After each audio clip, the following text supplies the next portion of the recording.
കടലോളമുള്ള വടകരയുടെ സ്നേഹത്തിന് വാക്കുകൊണ്ട് നന്ദി പറഞ്ഞാൽ തീരില്ല.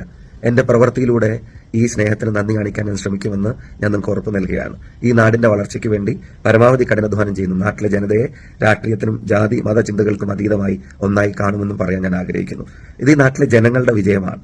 മാർച്ച് 10 ഇവിടെ വന്ന് ഇറങ്ങിയത് തൊട്ട് ഇപ്പൊ കഴിഞ്ഞ ദിവസം വരെയും ഈ വലിയ ആൾക്കൂട്ടമാണ് ഈ തെരഞ്ഞെടുപ്പിനെ നയിച്ചത്.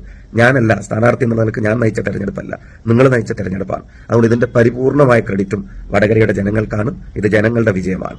ആ ജനങ്ങളെ സമീപിക്കാൻ എന്നോടൊപ്പം നിന്ന വടകരയിലെ UDFന്റെ ബഹുമാന്യരായ നേതാക്കന്മാർക്കും സഹപ്രവർത്തകർക്കും എന്റെ ഹൃദയാഭിവാദ്യങ്ങൾ ഞാൻ നേരുകയാണ്. ഒരു സ്ഥാനാർത്ഥി എന്ന നിലക്ക് ഒരു തലവേദനയും എനിക്ക് തരാതെ ചോര നീരാക്കി നിങ്ങൾ നടത്തിയ അധ്വാനത്തിന്റെയാണ് ഈ ഫലമെന്ന കാര്യത്തിന് സംശയം വേണ്ട.